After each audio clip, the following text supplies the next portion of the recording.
Hey, it's Emily. Can we have a heart to heart real quick? I just wanted to let you know that I see you. And gosh, I know that you've tried every diet and you're just over dieting in general, right? And maybe you've been a longtime listener of the show and have implemented some of the habit hacks I've shared here, but you just haven't been able to be consistent due to, well, life and overwhelm.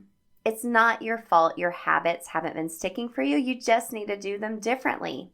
You need a habit strategy catered towards you, a busy working mom who knows the value of taking care of her health. But you just need a simple system to create habits that don't feel overwhelming and give you back the energy you need and deserve. So it's time to take action, and this is it. My years of being a fitness professional and training moms in particular, I saw a gap between knowing, that we need to work out, eat healthy, and talk nice to ourselves, and actually doing it. Our day-to-day life is just so unexpected due to the invisible load that we carry that it has just been impossible to make your healthy habits stick. That's where the Healthy Habits Accelerator pod course comes into play. I created my signature program with you in mind, ensuring you'll finish it. It's an audio course, and I know you'll be able to complete it on the go, in the car pickup line, or even taking a shower. In just 10 episodes that you can easily binge in just a day or two, you'll leave with a 21-day plan to build momentum in your habits and feel good in your favorite leggings too. And this is all without dieting. Now, this is higher level habit strategy where we dig deeper into my atomic habit hacking system for women to address diet culture mentality, emotional eating, time, and family challenges with food, chaos, disorganization, confidence, self-care, consistency, and sustainability in your workouts, and time and convenience habit hacks, and so much more. This is based off of research, client testimonials, and conversations with you all as far as your biggest healthy habit challenges that you have. We will cover it in the pod course. Plus, I just added 2 bonus trainings and 150 habit loops to help inspire you to create your own. And we even do bi-monthly group coaching calls when you need my eyes on your habit loops to help you continue taking action. Now, you'll leave with my habit hacking trifecta 21-day plan that is going to give you the confidence that you can make your habits stick and train for life and really just fall in love with the process of making your health an automatic habit that you don't even have to think about even more. And since I love my podcast listeners so much, and to celebrate you, I want to give you $20 off of the Healthy Habits Accelerator pod course. Just go to bit.ly/Healthy Habits pod course and just use the code podcast at checkout to get $20 off. It's linked in the show notes for you as well. I am so rooting for you, girlfriend. Okay, let's get into the show. Hey girl, do you wish you could make your healthy habits stick, but life keeps getting in the way? Are you tired of diet culture telling you to shrink yourself when you'd rather just find true food freedom, move your body for joy, and feel and look good in your favorite leggings? Then you're in the right place. Think of this as Atomic Habits for women. Hey, I'm Emily Nichols, habit and fitness coach, millennial mom, and Taco Tuesday enthusiast. I'm here to tell you there is an easier way than what we've been taught about health and our habits. How do I know? Because I've gone from former chronic dieter to habit hacker through the power of the system that I'm now going to teach you so you can finally stop dieting and just train for life via your habits. Remember, it's not your fault your healthy habits haven't stuck. We just have to do them differently. Are you ready to habit hack your health? Then let's do this. Hey friend, I am so glad you're here as we're starting our new Training for Life series together. And throughout the whole month of September, we're going to be talking about issues related to fitness, habits, consistency, why we need to follow a program in order to show up as the best versions of ourselves. And like we say all the time here, have our habits help us train for life. So this is leading up to a new program launching September 23rd that my one-on-one clients have expressed a need for, and honestly, something I've wanted to do for a very long time, but I had my own self-limiting beliefs to work through, and I'll be sharing more about that with you in the coming weeks as well. Now, our healthy habits and the systems we teach here via that Atomic Habits for Women lens is what Training for Life is all about, right? We move our bodies to give us energy. We eat foods that fuel our body and our souls, and we try to talk a little nicer to ourselves and find some calm in a very overstimulating world, right? We are training for life.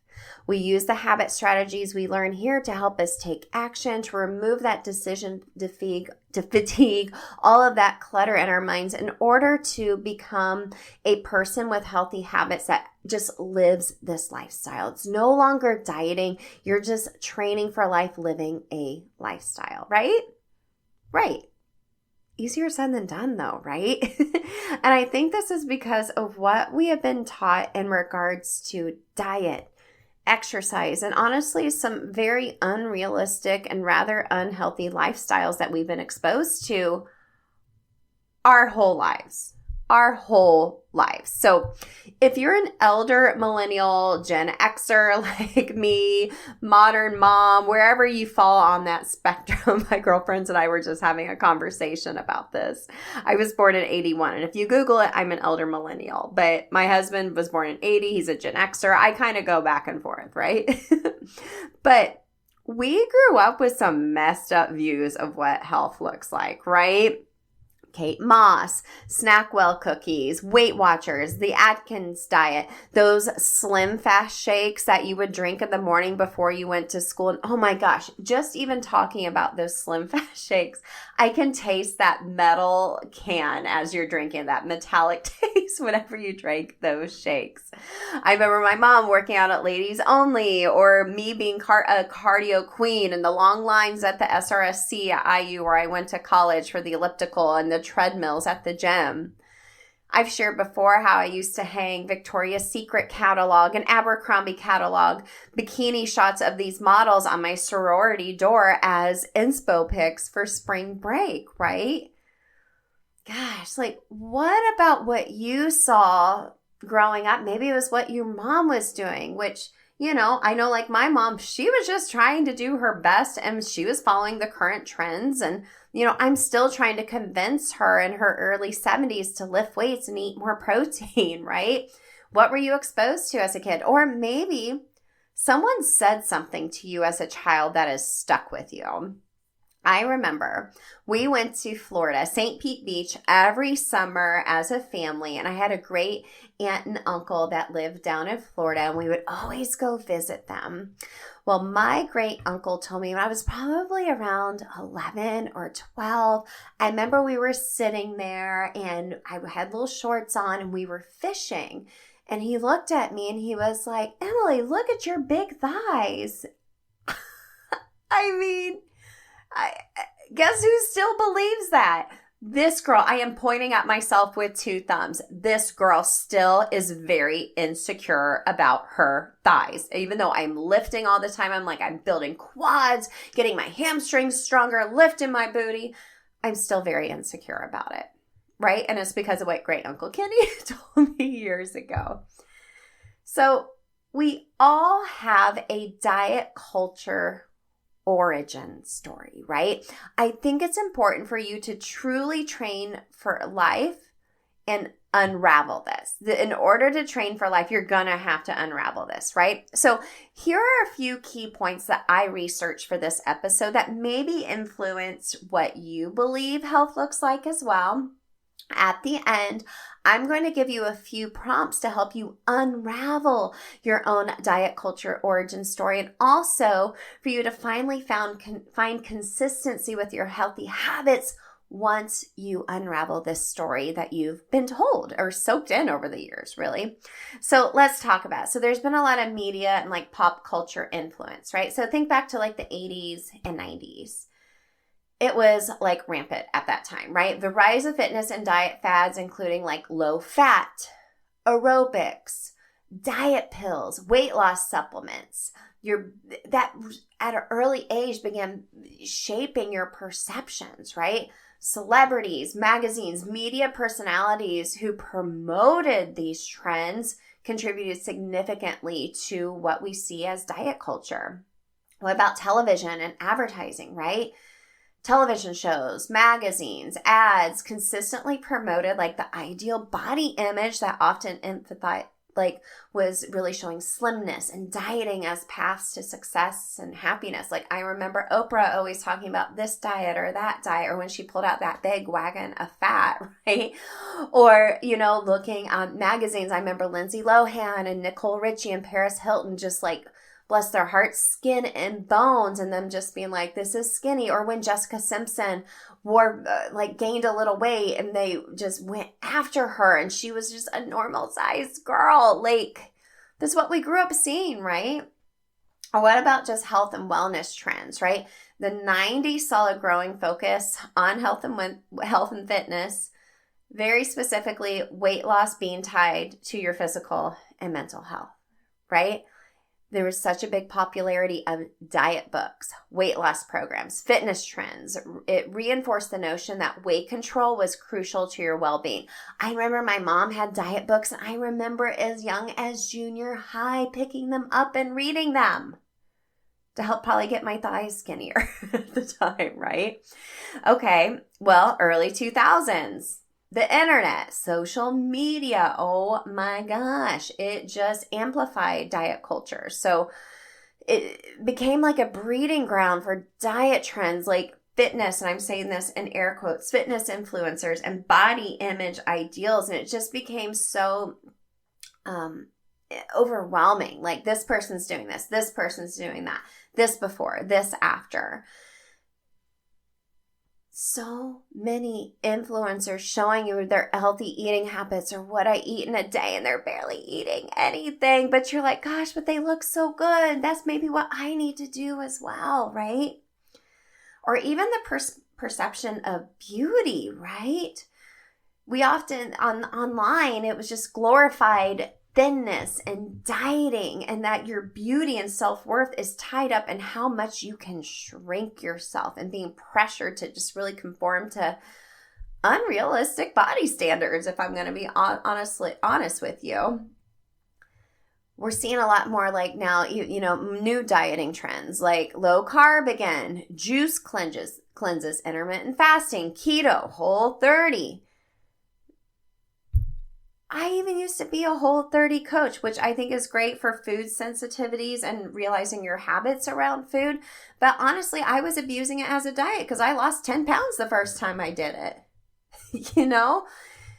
Recently, though, I feel like we are shifting more towards body positivity, and there's been like a growing backlash against diet culture and showing bodies of all shapes and talking about intuitive eating, right? There's more diverse body types out there and challenging traditional beauty standards as well, which I love. But that's just recently. There's still all of that other clutter and mess happening from what we've been taught at a young age. So in doing my research for this episode, this felt just so real and just the experiences I shared with you earlier growing up as well. I've had to take some time to unravel my own diet culture origin story too. And I thought it would be useful to give you a few prompts that might help you get out of your own way with your own diet culture origin story and finally start training for life instead. So let's talk about them. You can get a pen and paper out, just listen to these. You can journal on these, or just kind of think about what your answer is in your mind. The first is, why weren't you able to stick to any of these trends you tried growing up, or why don't they work for you now? Okay, let me say that again. Why weren't you able to stick to any of these trends you tried growing up, or why don't they work for you now? More than likely, you were able to stick to it for like 30 days or something, but after that, you went back to the way you were, right? It's not sustainable realistic or even possible in this season of life that you're in now as a busy working mom. It might have worked when you were in your early 20s, but girl, that's not going to work now. Why weren't you able to stick to any of that before? More than likely, it just wasn't sustainable. Number 2, would you be okay with your daughter modeling these diet habits, or would you rather influence her via your healthy lifestyle instead? Or your sons, right? I have 2 boys. I want to show them healthy ways to take care of my body as well. Number 3, was there something or someone from your childhood that gave you an unrealistic view of what healthy means? Was there someone that gave you an unrealistic view of what healthy means? Lastly, what would an ideal healthy lifestyle look like for you now? What would an ideal healthy lifestyle look like for you now? It probably feels a lot more gentle. It feels more intuitive. It doesn't feel like you're punishing yourself, but rather you're just training for life. So like I mentioned before, so you have more energy, so you can eat the foods you love that feel good and for your soul and for your body, right? You're taking care of your mental health as well. So I want you to take some time to really reflect, or like I said, even journal on these questions and just be real and honest with yourself. And we can just crumble up that paper and throw it away. Throw it away. I hope you're coming to a realization, though, after hearing this. I know I really did as I was doing research for this episode. It's one I've been wanting to talk to you guys about for a long time. That it's not your fault that your habits haven't been sticking for you. It's the diet culture origin story in our head, and we just have to do them differently. We have to do our habits differently. The first step is unraveling this diet culture mentality. Okay, so I'm so excited for this Training for Life series and launching my new program for you on September 23rd.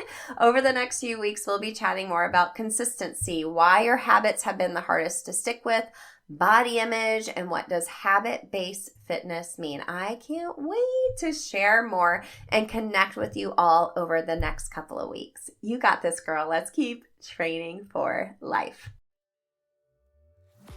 Hey girl, real quick before you go, if you are ready to take action in creating your own habit loops, then I would invite you to take the 3-day Habit Loop Bootcamp email challenge. You'll learn how to create your own cue, routine, and reward from that Atomic Habits for Women philosophy that we've shared here on the show. And it's also available audio only too, so you can take it on the go while you're mom Ubering around town. Just go to bit.ly/habitloopbootcamp. It's linked in the show notes as well to start taking action now. And if you love the show, the biggest way you can support me and other mamas like you is to leave a quick written review so we can help more mamas stop dieting and start training for life via habit hacking. Love and appreciate you.